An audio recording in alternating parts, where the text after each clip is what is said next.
Permettez-moi de faire une analogie entre les programmes informatiques et les recettes de cuisine.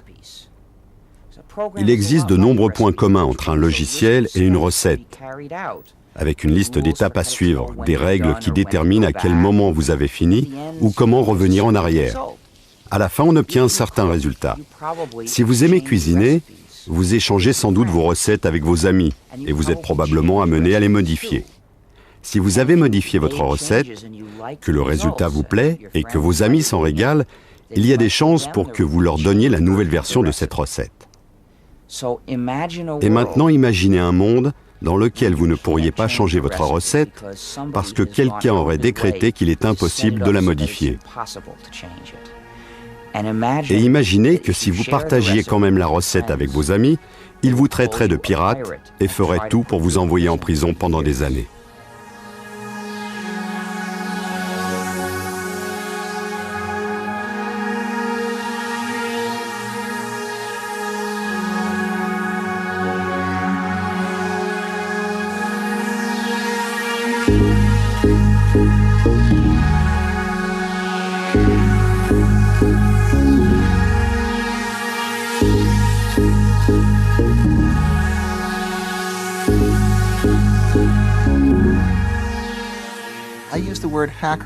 J'utilise le mot hacker dans son sens premier pour décrire une personne qui pratique la programmation informatique comme une sorte de passion artistique et qui fait partie ou s'identifie à la culture des hackers, c'est-à-dire le groupe de programmeurs à l'origine d'Internet, de Linux et du World Wide Web. Hacker, ce mot magique, le rebelle de notre nouvelle ère. Au commencement était l'ordinateur, puis l'ordinateur personnel, et enfin est apparu le réseau qui a relié toute la planète et qu'on appelle le net. Contre quoi se sont rebellés ces fameux hackers? Pour que votre ordinateur marche, il a besoin d'un système d'exploitation.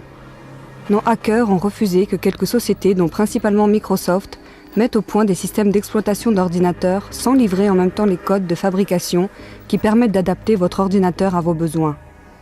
Ils n'ont eu de cesse alors de casser ces codes pour les mettre gratuitement, grâce au réseau, au net, à la disposition de tout à chacun.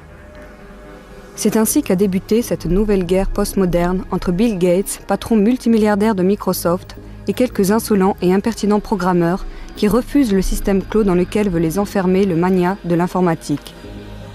Un petit génie de Finlande a lancé sur le réseau un nouveau système d'exploitation d'ordinateurs et une armée de programmeurs de par le monde a travaillé avec lui pour faire évoluer et aboutir ce système qui concurrence frontalement Microsoft et qu'on appelle Linux. Linus Torvalds a créé un système informatique qui a pris toute l'industrie par surprise. Linux, un système d'exploitation aujourd'hui utilisé sur 8 millions d'ordinateurs à travers le monde. Le magazine Wired considère ce jeune homme comme le nouveau chaman Vin Minen et déclare que son système d'exploitation Linux est le plus magnifique produit d'Internet. Le fait que Torvalds distribue Linux gratuitement et révèle son code source sous-jacent en a fait quasiment un personnage culte. Linus Torvalds, génie de l'informatique, qui rêve de battre Bill Gates de Microsoft. Est-ce vraiment possible? Certains disent que Linus Torvalds a accompli un miracle.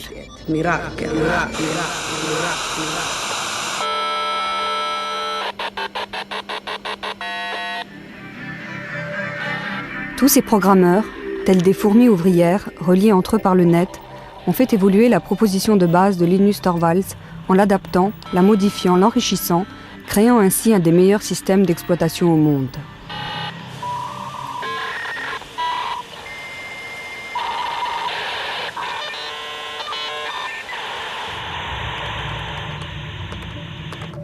Je ne voulais pas que quelqu'un d'autre fasse la même chose que moi en essayant de trouver quelque chose comme Linux. Je me suis dit, peut-être qu'un autre étudiant en informatique a besoin d'un système d'exploitation et comme ça, il ne partira pas de rien. Je ne voulais pas me battre contre des moulins à vent. Ce n'était pas Don Quichotte contre le reste du monde essayant de créer le meilleur des mondes possibles.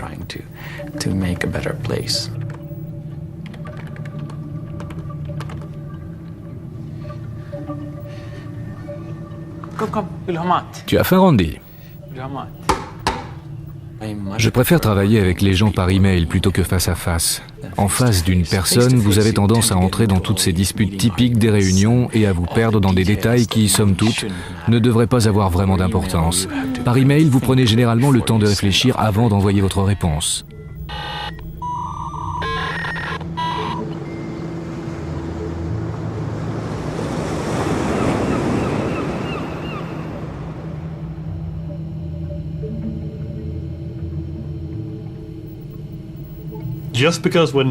Le simple fait que nous ne soyons pas tous dans la même pièce ne veut pas dire que nous ne soyons pas ensemble au sens social du terme. C'est comme si nous partagions un très grand bureau. Il nous arrive même de nous disputer et de nous chamailler par Internet. C'est un énorme projet. À ma connaissance, aucun autre projet de création de logiciels n'a jamais fait travailler autant de gens répartis à la surface du globe, tous unis et passionnés dans le but de développer un nouveau logiciel. Ce qu'il y a de plus innovant dans la communauté Linux, ce n'est pas son code source, mais plutôt toute la machine sociale qui s'est développée autour.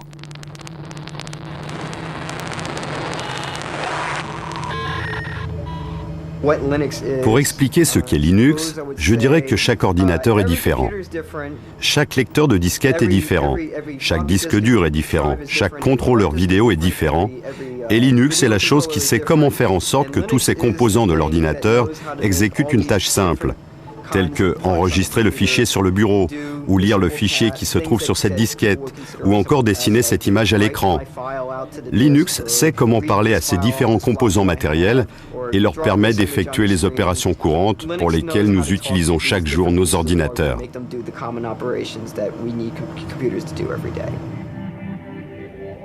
À quoi fait-on exactement référence quand nous disons Linux ? Certains font référence au système d'exploitation informatique global sur lequel repose tout ce qui se passe à l'intérieur de votre ordinateur. D'autres utilisent le mot Linux pour désigner la partie la plus importante du programme, le noyau ou le cœur.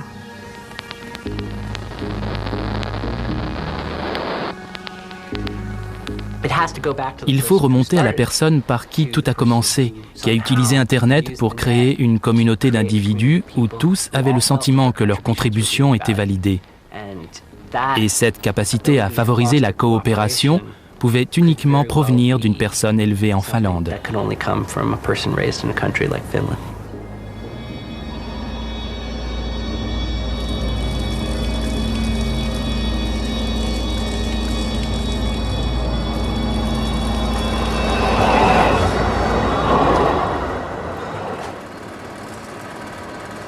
« 1969. Une si belle année. Les premiers pas de l'homme sur la Lune. Le festival de Woodstock. La naissance d'ARPANET, ancêtre d'Internet. Les débuts d'Unix, le système d'exploitation des gros ordinateurs. Et le 28 décembre, la naissance de Linus Torvalds.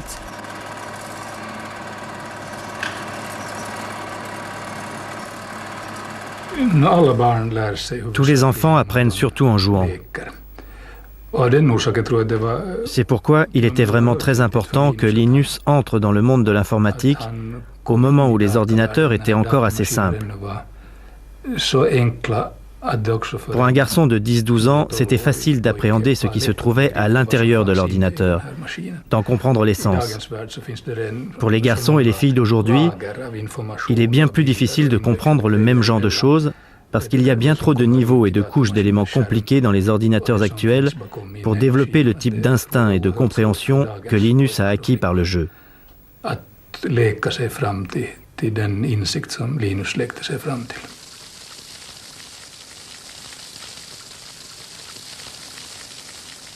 Je pense que ça a été le coup de foudre immédiat pour son père comme pour Linus. Ils étaient tous les deux excités comme des enfants à l'idée de tester les possibilités du VIC-20. L'endroit où Linus a développé Linux n'existe plus. C'était avant qu'on fasse tomber les murs. Ici, il y avait un mur qui continuait un peu plus loin, et là aussi, il y avait un mur. Et c'est à peu près ici, là où se trouve aujourd'hui le canapé, qu'étaient installés le bureau et les ordinateurs de Linus.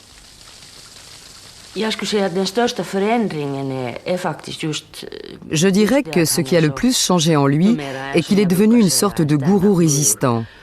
Il sait vraiment comment captiver son auditoire. C'est un changement radical par rapport à ce qu'il était avant, c'est-à-dire plutôt timide et introverti, ne prenant généralement aucune initiative de lui-même, mais comptant plutôt sur ses amis. Relativt blyg och tillbakadragen och inte den som själv tog kontakt utan hans vänner var de som höll kontakt med honom. Bonjour à tous ceux qui utilisent Minix. Je mets au point un système d'exploitation gratuit. C'est juste un hobby, rien d'énorme ni de professionnel comme GNU pour les clones 386, 486 AT. C'est en route depuis le mois d'avril et ça devrait bientôt être prêt. J'aimerais avoir toutes sortes de commentaires sur ce que les gens ont aimé, détesté dans Minix, car mon système d'exploitation lui ressemble un peu. Toutes les suggestions sont les bienvenues, mais je ne promets pas de toutes les mettre en œuvre. Signé linus.torvalds@kruna.helsinki.fi. 1991. L'Union soviétique s'effondre. La guerre embrase le Golfe. Le physicien britannique Tim Berners-Lee met au point un système hypertexte qu'il appelle le World Wide Web. Microsoft est bien parti pour dominer le monde. Et le 17 septembre, Linus Torvalds envoie la première version de Linux, 0.01, au monde entier via Internet. Les premières réactions arrivent en moins de quelques heures.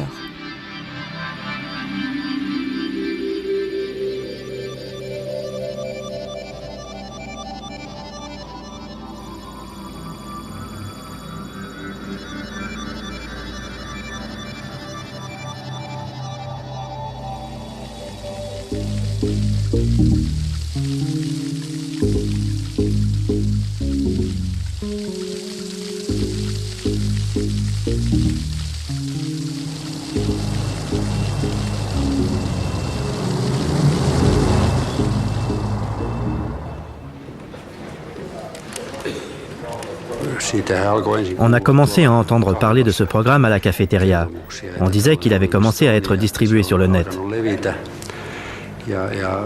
Puis on a entendu parler de ce Linus, du genre d'homme qu'il était. Mais en fait, il s'était déjà distingué auparavant par l'excellence de ses résultats.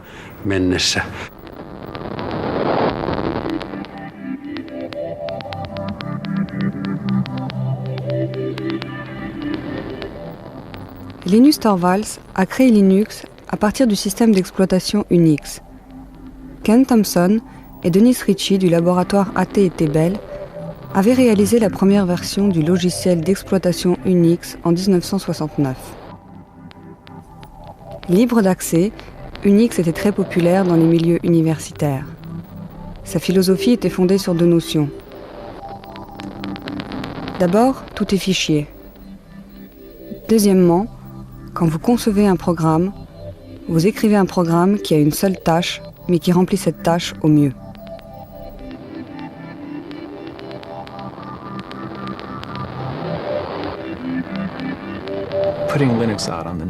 Il nous a semblé naturel de sortir Linux sur le net. Il y avait plein de bonnes raisons à cela. Notamment le fait que ce soit une bonne idée de rendre Linux disponible de façon à ce que les autres puissent le tester et m'envoyer leurs commentaires. Linus avait le choix entre deux choses. Il pouvait distribuer Linux gratuitement ou essayer de le vendre. Linux ne serait jamais devenu si important si Linus Torvalds avait essayé d'en tirer un bénéfice commercial. Personne ne l'aurait acheté. Ça aurait été un coup d'épée dans l'eau. Ça fait un petit bout de temps qu'on est là. La distribution de Linux en est à sa 3e génération.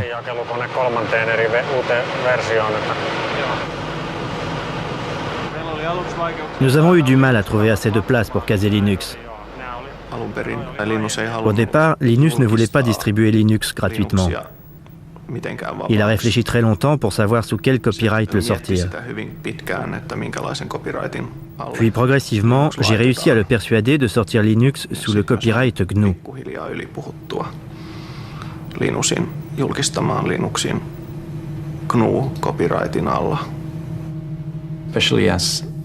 Surtout parce que le programme de compilation que j'utilisais avait été sorti sous la licence GPL. J'ai donc fini par décider d'utiliser la GPL.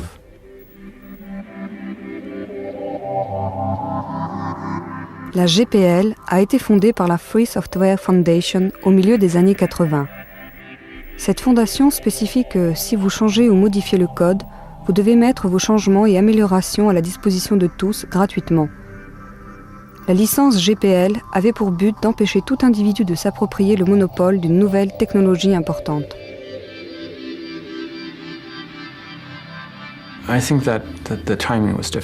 Je pense que le moment était le bon. Un an plus tôt, je ne pense pas que ça aurait pu marcher. Un an plus tard, quelqu'un d'autre aurait sorti quelque chose de similaire. Internet n'avait pas encore vraiment démarré auprès du grand public, mais il s'était déjà bien développé dans les réseaux universitaires.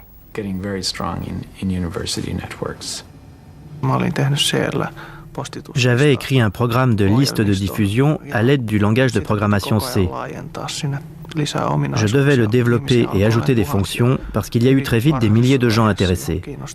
C'était une sacrée surprise. Les choses évoluaient à un rythme exponentiel. 1 millier d'utilisateurs se transformaient en 2000 le lendemain, puis le surlendemain, vous en aviez 4000. Développer Linux sans Internet, c'est comme si on voulait jouer aux échecs par courrier.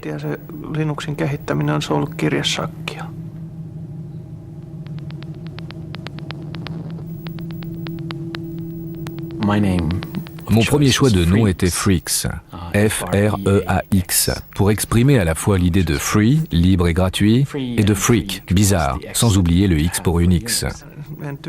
Je n'aimais pas l'idée de l'appeler Freaks. Ce n'était pas un nom très vendeur.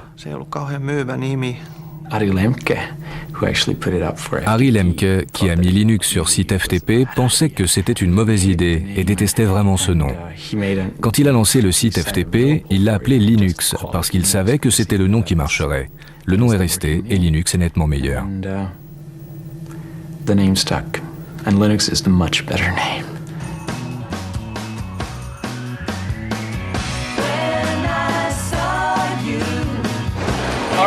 D'accord, il y a un bon paquet de geeks et de nerds ici. La première question de la catégorie Easy, facile, comment prononcer Linux? Eh bien, je prononce Linux comme Linux. Cependant, si vous êtes Linus Torvalds, vous le prononcerez sans doute Linux. D'un autre côté, si vous venez de la côte ouest des États-Unis, vous pouvez le prononcer Linux. Mais Linus Torvalds se fout pas mal de la façon dont vous prononcez Linux du moment que vous l'utilisez. J'ai commencé à jouer avec Linux en juillet 1991, peu de temps après que Linus ait sorti la version 0.09 du noyau. Je l'ai téléchargé depuis la Finlande. J'ai joué avec, je trouvais que c'était très clair. À ce stade, la largeur de la bande Internet sur la liaison transatlantique était très limitée. Il était donc très pénible de télécharger tous ces modules depuis la Finlande. Je me suis alors dit qu'il fallait faire quelque chose pour remédier à cela. J'ai utilisé ma station de travail personnelle, celle qui était sur mon bureau, tsx-11.mit.edu, et j'ai établi une archive miroir de toutes les sources du noyau sur ma station de travail privée. C'était le premier site FTP Linux à voir le jour aux États-Unis.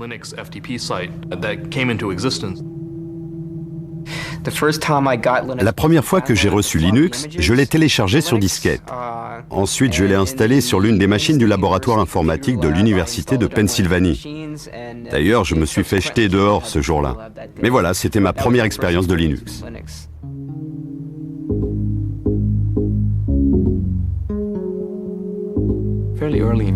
Assez tôt, en 1992, je me suis rendu compte que je ne connaissais plus personne.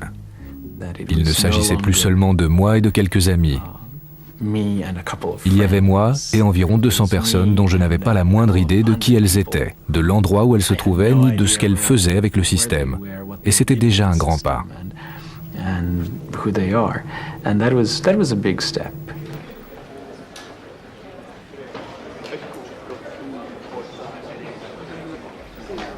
En 1994, la version 1.0 a été très importante à mes yeux parce qu'elle nous a demandé énormément de travail.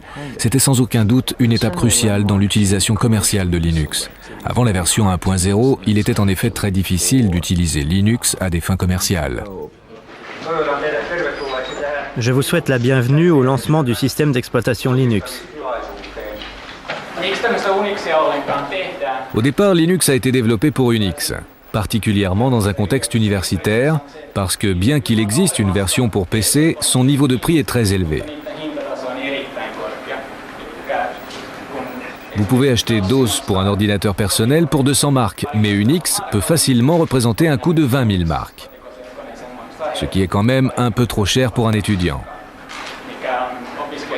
Allez dans un magasin informatique et demandez-leur s'ils ont SCU Unix. Ils vous répondront « Non, par pitié ». En fait, c'est bien plus simple de l'écrire vous-même.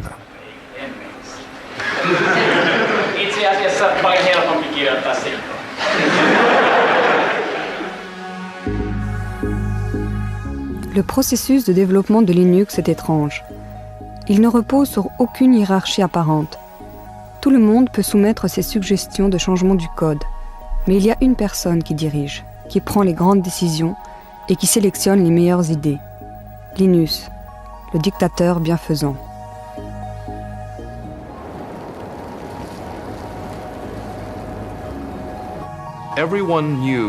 Tout le monde savait que ce groupe de travail avait besoin d'un chef, et Linus était le leader idéal, parce qu'il a créé le cœur du noyau Linux et qu'il présentait de très grandes qualités de leader. Pourtant, c'est quelqu'un d'assez humble dans la réalité. Il ne s'attribue jamais le mérite de ce qui ne lui revient pas.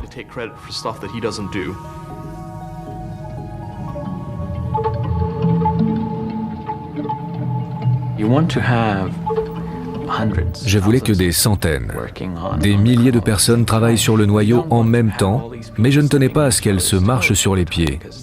Autrement, vous passez votre temps à résoudre des conflits. Vous vous retrouvez constamment pris dans des débats passionnés. Au départ, je pensais utile de présider cette hiérarchie, que les autres étaient comme mes lieutenants. Mais les choses ont changé. Il s'agit davantage d'un web of trust, un réseau de confiance dans lequel je fais confiance aux gens, qui eux-mêmes font confiance à d'autres personnes.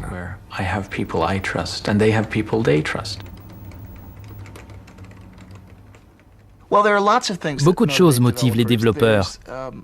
La fierté artistique, la satisfaction du travail bien fait, proche de l'artisanat, le sentiment idéaliste de faire partie de quelque chose de plus important que vous, quelque chose qui vous dépasse, le désir d'aider le monde et de trouver des solutions aux problèmes.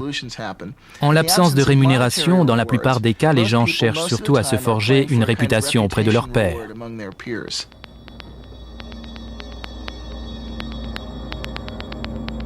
L'un des points forts du développement de Linux, c'est que quasiment chaque auteur de logiciel peut être directement contacté par email. Ted Tso a joué un rôle crucial dans la diffusion de Linux aux États-Unis.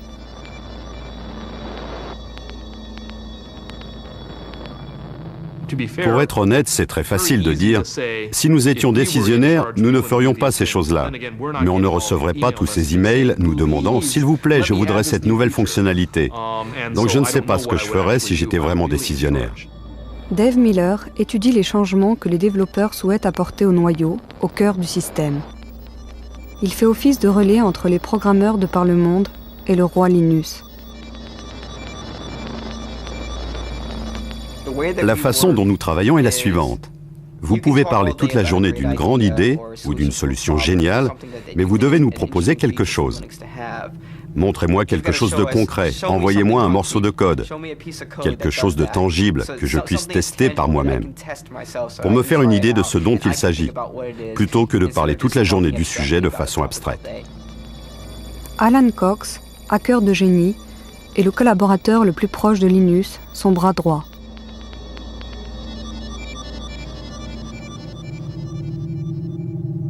Pour moi, le code présente beaucoup de similitudes avec par exemple la poésie ou certains genres d'écriture. Sa beauté réside dans sa structure et dans le fait de classer les idées une par une de façon claire. Si le code est bon, vous pouvez le lire sans commentaire. Vous comprendrez immédiatement pourquoi il a été écrit et combien il est élégant. Vous recherchez un code à la fois élégant et clair, mais qui ne repose pas sur des astuces de programmation, qui ne fasse pas d'hypothèses qui risqueraient de s'avérer fausses à l'avenir. Parce que la dernière chose que vous voulez, c'est avoir trop de code dans le noyau final. Dans le noyau Linux, en général, le code ne nécessite pas trop d'efforts pour fonctionner. Le but n'étant pas de programmer et de reprogrammer à l'infini.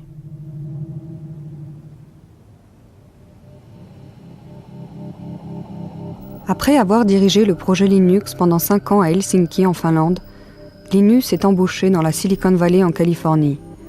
Il voulait découvrir l'autre monde, celui du commerce et de l'industrie. Il voulait sortir du cocon de l'université.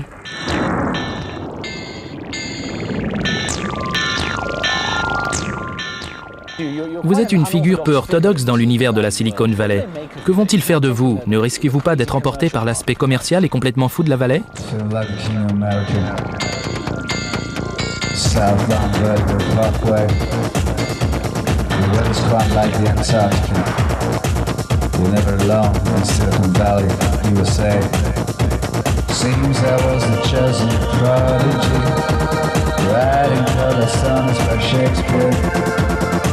Some sort of balcony, they couldn't even get near. And they didn't inherit the earth. The geeks, they found the wealth. They'll probably sell the shares as soon as you can. Get out and go on to the next thing. Retire young. Couldn't be the king of America. The weather's quite like the Antarctica. Southbound Vertigo Parkway. Linus a commencé à travailler pour Transmeta. Cette entreprise mystérieuse a refusé pendant de nombreuses années de révéler son activité. On savait pourtant qu'elle travaillait sur un code source fermé, à l'instar de Microsoft. Linus aurait-il changé de camp? Le monde des affaires a des lois bizarres. En même temps qu'il travaillait pour Transmeta, Linus pouvait, avec l'accord de son employeur, continuer de développer son propre logiciel. On a tout fait pour m'obliger à être l'icône de Linux et de la communauté open source dans son ensemble. Même si je n'étais pas celui qui avait initié l'idée de l'open source.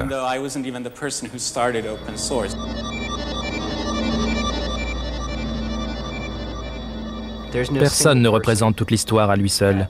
Et il n'y a pas qu'un seul point de départ. C'est comme le bambou. Vous ne savez pas où il commence ni où il finit.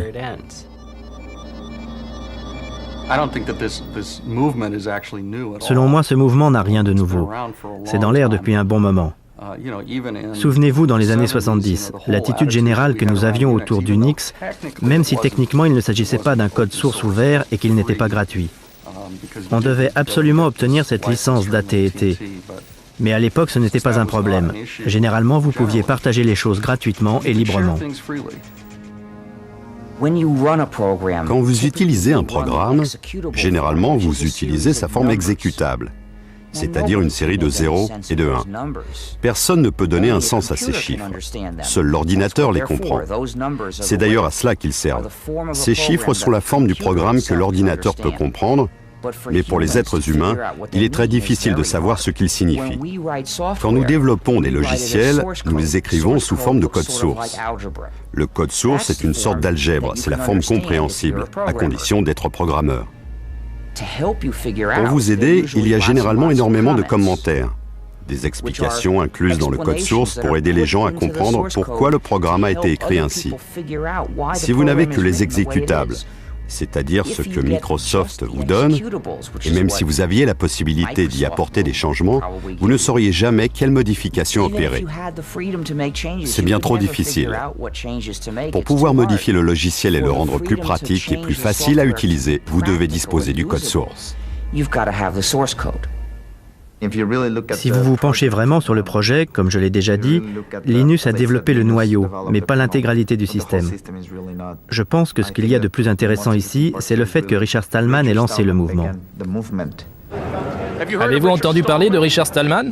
Il voulait que tout le monde ait le droit d'utiliser le logiciel et de le copier sans enfreindre la loi, pour faire des changements, les distribuer, améliorer le logiciel. Il voulait donner des droits aux gens. Il avait décidé d'anéantir le capitalisme américain corrompu de l'industrie informatique. Il a démissionné de son travail, mais il a continué de programmer. Rejoins-nous, partage le logiciel. Libère-toi, hacker. Libère-toi. Join us now and share the software. You'll be free, hackers, you'll be free. J'ai tendance à envisager les choses en termes de justice, de liberté et d'éthique. J'ai lancé l'idée en novembre 1983, mais tout a commencé en janvier 1984, lorsque j'ai démissionné de mon poste au MIT pour commencer à développer un système d'exploitation gratuit que j'ai baptisé GNU. Ça, c'est GNU, et c'est GPL, General Public License. Évidemment, le noyau se trouve sous GPL. L'idée du logiciel libre fait référence à la liberté, non au prix. C'est dommage qu'en anglais le mot « free » soit ambigu. Il a de nombreux sens différents. Il peut vouloir dire gratuit, mais également libre. Je préfère penser à parole libre plutôt qu'à bière gratuite.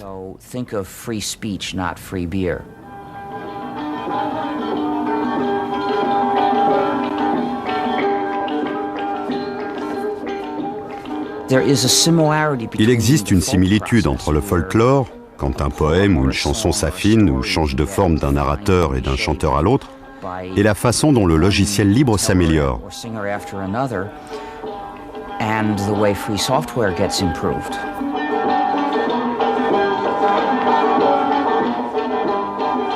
Souvent, le logiciel libre est développé par un groupe de personnes qui n'inclut aucun des développeurs de départ.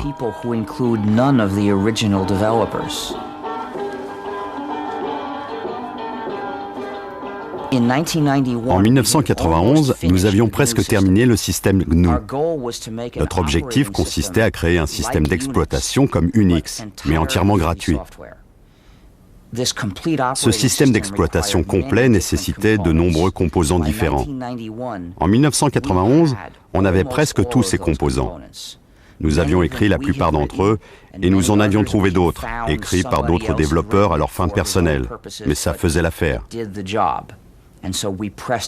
On les a donc mis en service dans le cadre de GNU. Un composant majeur manquait encore, le composant qu'on appelle le noyau. C'était donc très utile pour nous quand Linus Torvalds a écrit son noyau. À ce stade, la combinaison du noyau Linux avec le système GNU a permis d'obtenir un système parfaitement exécutable que vous pouviez installer sur votre PC et utiliser.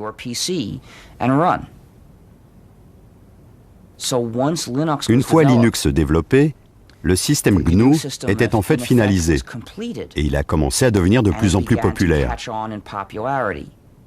Mais au même moment, quelque chose de malheureux s'est produit.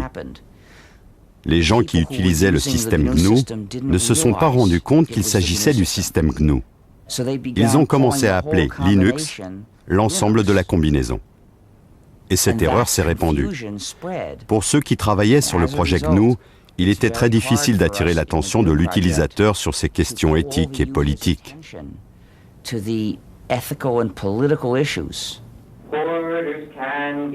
Les avares amassent beaucoup d'argent. C'est exact, hacker. C'est exact.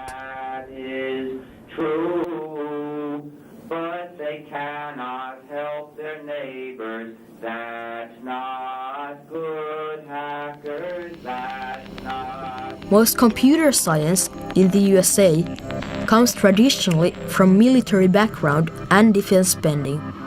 Perhaps it isn't any more quirky that nowadays free software movement finds room both for Richard Stallman and libertarian ideals.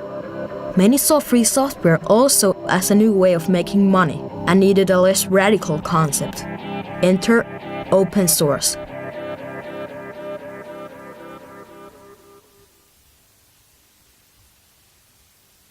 We looked at the history of advocacy in what at the time was still mostly called the free software movement, and we concluded that it hadn't worked. That in fact the rhetoric and the tactics used by Richard Stallman and the Free Software Foundation had probably left us worse off than we were when we started. The term open source doesn't really imply a lot of political issues like it used to. The free software term still does. There is now a second movement, the open source movement, where they consider only the practical benefits and they refuse, and I mean that literally, they carefully avoid the issues of principle, freedom, ethics, and making a good society for people to live in. That kind of language is implicitly threatening to people whose day-to-day concerns are, how do I increase my shareholder value? How do I keep control of my business? How do I address my actual down-to-earth problems? People like that, when you walk into their offices and say, you should use all open source for your business because sharing is good and hoarding is evil, it doesn't work. It just does. As communication, it fails. I am not against business. I don't believe in abolishing business. I do business myself. But I believe business should not dominate all of life. The rules of society should not be chosen primarily to please business. In early 1998, majority usage in the community went from free software to open source in 6 weeks flat in the late spring, early summer of 1998. And that told me that there had been huge pent-up demand in the community for a way of explaining what we were doing that was more effective. The whole attitude in the trade press and in the investor community completely turned around, 180 degrees.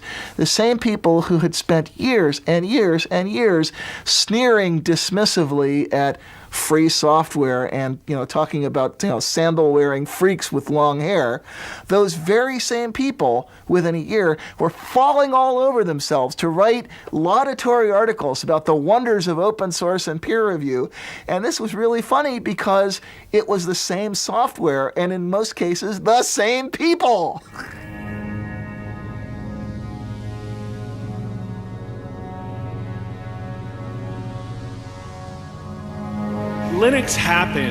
Linux a vu le jour sans l'aide de riches investisseurs, voire en dépit de cette aide. Comment faire pour préserver la magie si on investit autant d'argent dans Linux ? Lorsque Linux a commencé à être commercialisé, les gens se sont dit « Oh non, on veut garder notre petit projet pour nous tout seuls et personne ne doit faire d'argent avec ». D'accord, mais dans le monde réel, les gens utilisent les choses pour faire de l'argent.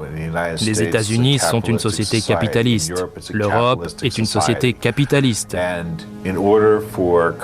Pour que les entreprises puissent commencer à utiliser Linux, elles ont besoin d'avoir affaire à quelqu'un qui soit capable de leur apporter le support qu'elles attendent, de leur vendre le matériel, ce genre de choses. Et les gens qui vendent le matériel et le support vont gagner de l'argent.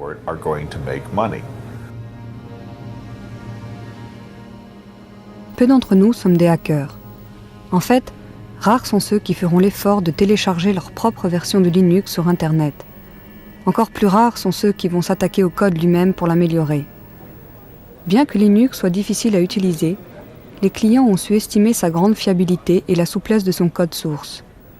Pour les entreprises visionnaires, il y avait là une opportunité à ne pas manquer.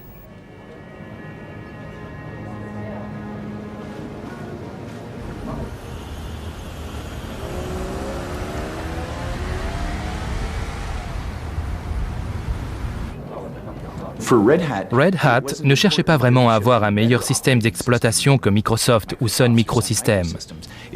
Ce qui comptait le plus, c'était de pouvoir livrer un système d'exploitation capable de résoudre les problèmes que nos clients n'arrivaient pas à régler avec un logiciel propriétaire. On s'est rendu compte de ce que nous faisions. On développait un programme, puis on publiait les codes. Alors, comment faire de l'argent de cette façon ? Évidemment, quand nous sommes allés en Californie, dans la Silicon Valley, tout le monde nous a dit « Vous ne réussirez jamais dans le logiciel si vous révélez les codes ». Nous sommes revenus et avons discuté avec nos clients. La seule chose qui les fidélisait, c'était justement que nous révélions les codes. Pour la toute première fois, ils pouvaient contrôler la technologie qu'ils utilisaient. La vraie valeur de la plupart des produits logiciels réside dans la hotline, c'est-à-dire la relation de support permanent qui existe entre le fournisseur et vous. Et c'est d'ailleurs ce qui donne aux logiciels les caractéristiques de l'industrie de service et non pas celles de l'industrie de production. Linux prospère dans le domaine des serveurs d'applications Internet, mais parce qu'il n'est pas facile à utiliser par les particuliers, il ne possède qu'une petite part du marché bureautique grand public. Le projet GNOME, avec son interface graphique, essaie de combler cet écart. Mais que voulez-vous ? Les hackers sont élitistes et restent encore fidèles à Linux.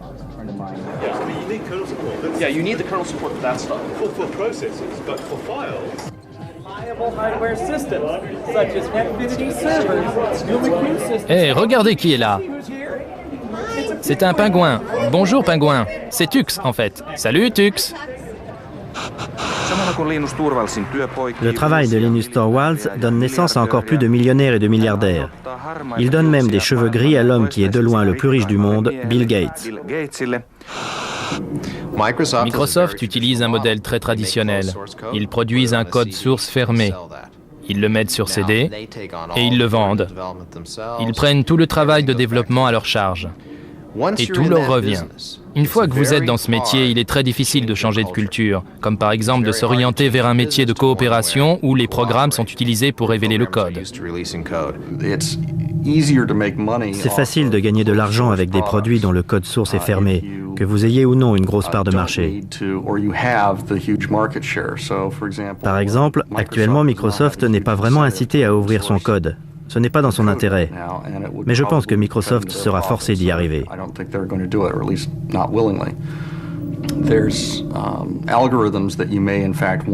Vous avez intérêt à rester propriétaire de certains algorithmes. Par exemple, certaines entreprises ont énormément travaillé sur des algorithmes de compression, notamment pour le streaming multimédia. Elles ne tiennent pas à ce que les gens sachent comment elles ont fait, parce que c'est justement là que réside la valeur de leurs produits.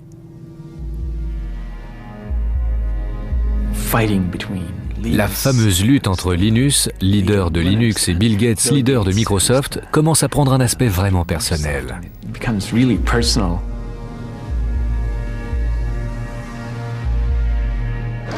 Une question de la catégorie bizarre.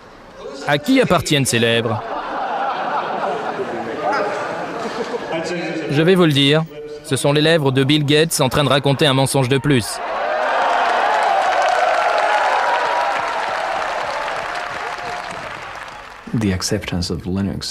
L'adoption de Linux a été considérablement favorisée par le fait que les gens avaient entendu parler de son existence dans la presse. Le côté David contre Goliath a un peu aidé, même si ce n'est pas vraiment le cas.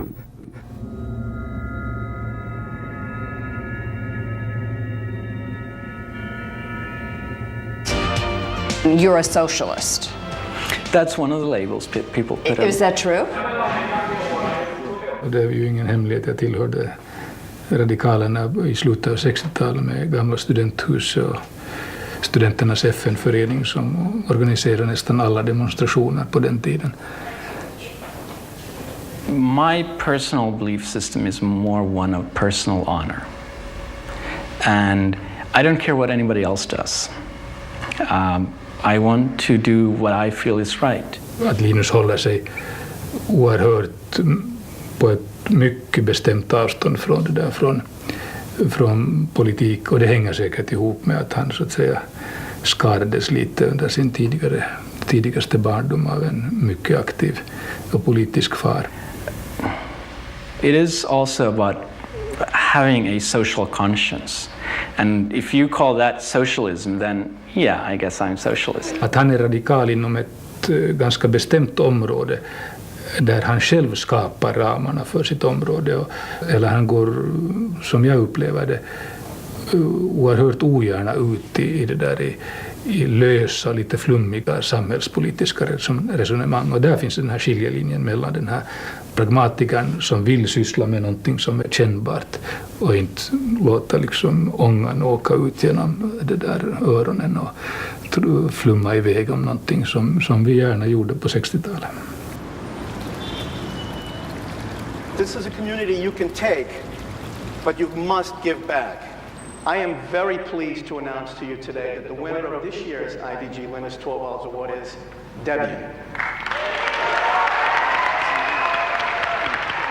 It's good that the Linux community has been fairly positive towards new things, including the commercial efforts. I'm from Brazil, and I would like to know what can we do to bring you to Brazil in May next year. Can you come to the VA party Wednesday night? I will almost certainly be there, yes. Okay. But I need to go to the Green Pass. See you later. I'm hearing that you're going shooting during the first Well, you come with us, man. No. Tell him Anita said hi, and I'm still working on my speed. Tell him that. He'll know what I'm talking about. I'm sure a lot of the community is worried that these big enterprises, these big commercial vendors are not going to be able to give back to the community. The thing is that people expect other people to Les gens attendent des autres qu'ils soient gentils et fassent les choses bien. Mais je ne pense pas que ce soit vrai, ni que ça devrait l'être. Le pouvoir de Linux, c'est que même si personne ne vous aide, vous aurez toujours votre propre copie de Linux et la possibilité d'en faire ce que vous voulez. Je veux éviter d'être le politique de Linux.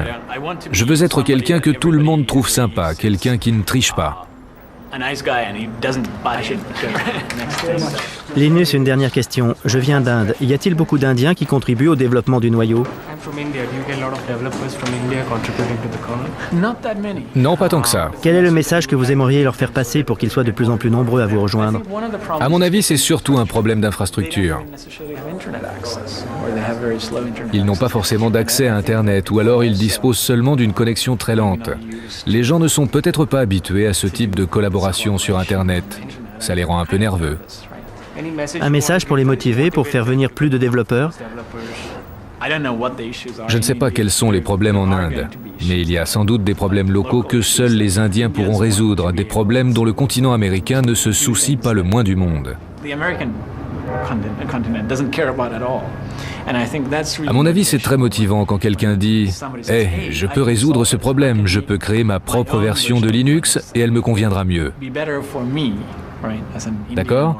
Ça marche pour un Indien ou n'importe quelle autre personne. C'est ça qui doit motiver les gens. Et puis quoi que je dise, vous ne devriez pas en tenir compte. Linus, juste une seconde. Merci beaucoup. Merci à vous. La prochaine fois que vous passerez en Inde, j'essaierai, mais... si vous prenez de longues vacances. Je travaille pour un magazine hollandais. Comptez-vous venir aux Pays-Bas? Le but premier de Linux n'a pas été bien entendu d'anéantir Microsoft. En fait, Linux a été conçu pour fonctionner sur du matériel bon marché et pour résoudre des problèmes courants. Si vous n'avez pas d'argent, il offre une véritable alternative entièrement gratuite. Le projet Linux a démarré en Europe et aux États-Unis, mais aujourd'hui, le logiciel libre permet de trouver toujours de nouveaux programmeurs venant même de pays où l'informatique en est à ses premiers balbutiements.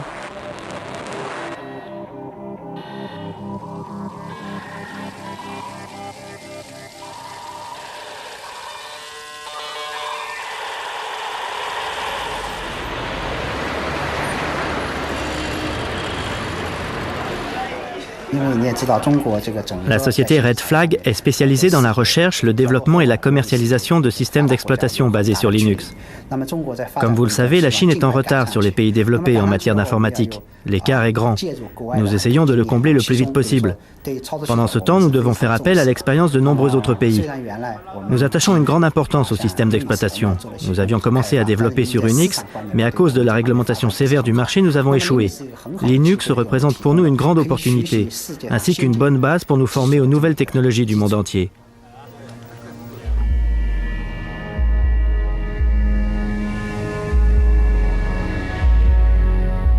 C'est le plus grand transfert de richesse que l'on ait jamais vu entre ce que l'on appelle le Nord industrialisé, disons l'Europe et les États-Unis, et le tiers-monde.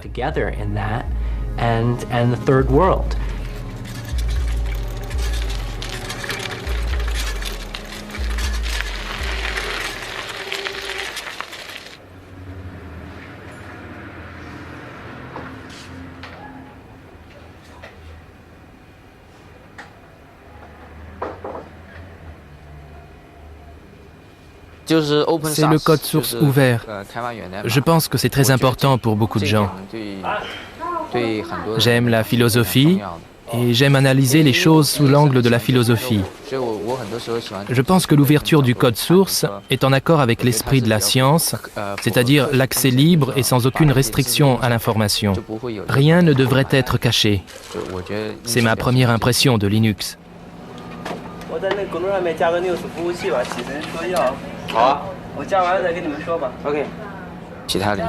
Cet esprit pourrait être étendu à d'autres domaines. Je n'ai jamais cru que cela devrait uniquement s'appliquer au domaine de l'informatique. Pour résumer, vous avez d'un côté l'une des classes les plus privilégiées des sociétés capitalistes, les programmeurs.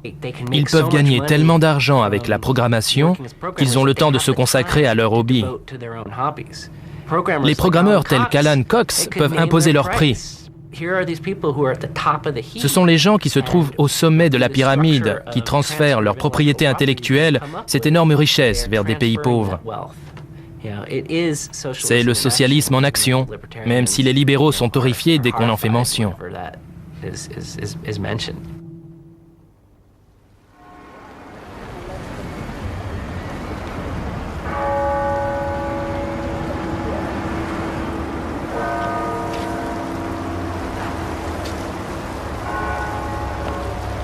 Les projets open source ont été comparés au développement de la science. La science, en elle-même, ne rapporte pas d'argent. Ce sont les applications industrielles de ces recherches qui engendrent de la richesse. Pour les hackers de l'open source, le développement de Linux a toujours été un projet bénévole de type scientifique, un véritable hobby. Les meilleurs développeurs Linux ont fini par être embauchés. En 1999, pendant le boom de la net économie, du e-business, certaines entreprises Linux ont été cotées en bourse. Wall Street a annoncé des valeurs records pour l'action Linux. Évidemment, ça n'a pas duré, mais pendant quelque temps, certains hackers Linux ont été incroyablement riches, du moins sur papier.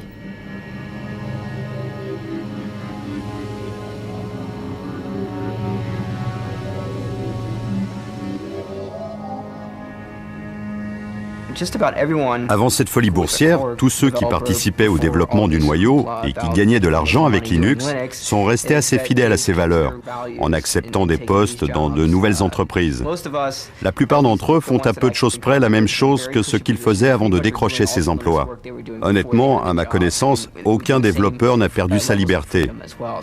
Je continue à lire des suggestions de modifications tous les jours, comme je l'ai toujours fait. Je les soumets à Linus, comme je le faisais avant notre introduction en bourse. Certains d'entre nous conduisent peut-être de plus belles voitures, c'est à peu près la seule différence. Et peut-être qu'on mange plus souvent des sushis. Certaines personnes ont eu de la chance. Elles ont rejoint la bonne entreprise au bon moment et se sont débrouillées pour profiter de l'introduction en bourse. Certains se sont fait des millions de dollars, d'autres des milliards de dollars. La contribution de ces personnes était-elle plus importante que celle des autres? Dans certains cas, elles ont investi les sommes qu'il fallait au bon moment. Mais je pense que c'est un problème plus général. Ça ne concerne pas que la communauté open source. En fait, je ne crois pas qu'on ait une réponse satisfaisante à cette question. L'une des choses que j'aime dans Silicon Valley, c'est son grand dynamisme. Ici, tout est possible. Même le côté course à l'argent, qui paraît un peu de mauvais goût, a fortiori si vous êtes un Européen, c'est un très bon facteur de motivation, un bon moyen pour aller au bout de vos projets. Est-ce que le fait de vivre ici m'a changé? J'imagine que oui.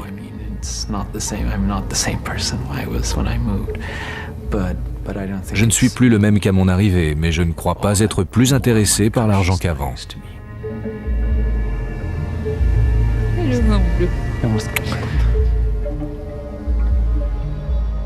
Le 11 septembre 2001 bouleverse notre monde. Les attentats suicides à New York frappent toute l'économie de plein fouet. L'informatique également est groggy. Que restera-t-il du phénomène Linux? Aujourd'hui, des pans entiers du fameux code de Linux se retrouvent sans que nous le sachions dans notre vie quotidienne, dans nos portables, nos grille-pains, nos réveils matins. Le rêve de Linus Torvalds de libérer l'informatique a des chances de réussir, mais ce serait peut-être l'une des plus grandes opportunités manquées de notre époque si le logiciel libre ne libérait rien d'autre que du code.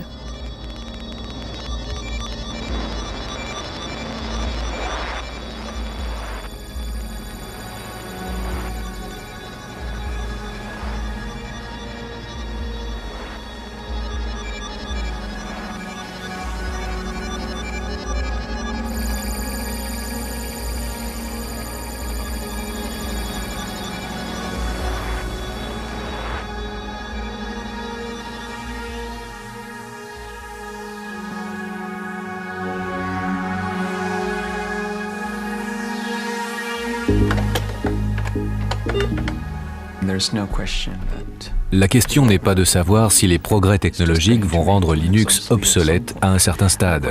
La question est juste de savoir combien de temps cela va prendre. Randy, ne fais pas tes griffes sur le fauteuil. Dans 5 ans, 15 ans ou 50 ans, je pense que l'un des pouvoirs de l'open source, c'est que dans 50 ans, le meilleur système d'exploitation du moment pourra toujours tirer parti du code source de Linux.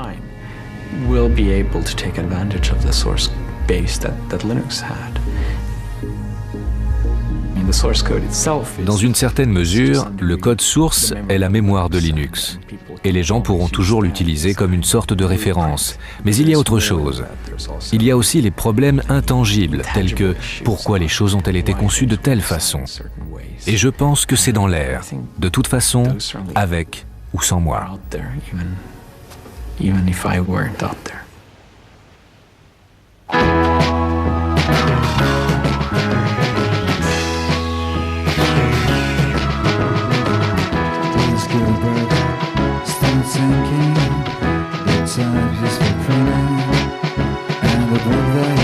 Will get people thinking. Let's lure in the little room is setting. Start to imagine a Bible, not the Latin, but the language we're swearing and eating and chatting.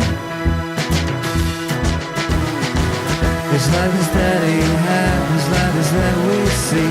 Big changes through a human history. Not by some powerful latest decree, by botanic incremental degrees.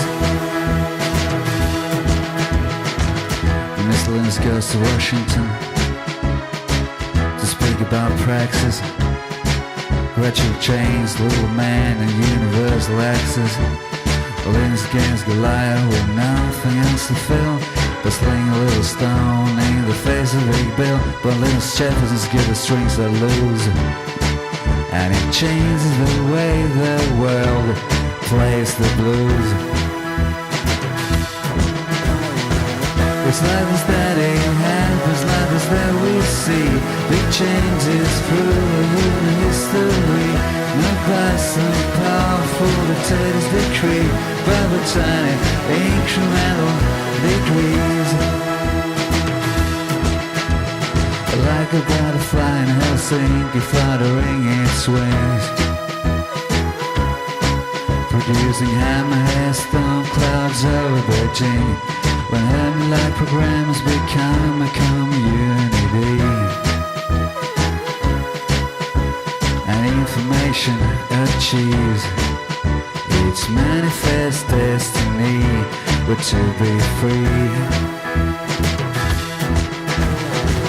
It's like this that it happens, like this that we see. Big changes through human history, not by some powerful dictator's decree, by botanic incremental degrees. It's like this that it happens, like this that we see. Big changes through human history, not by some powerful dictator's decree, by botanic incremental degrees. It's like this that it happens, but that's what we see. Big changes throughout human history. Join us now and share the software. You'll be free hackers, you'll be free. Join us now and share the software. You'll be free hackers, you'll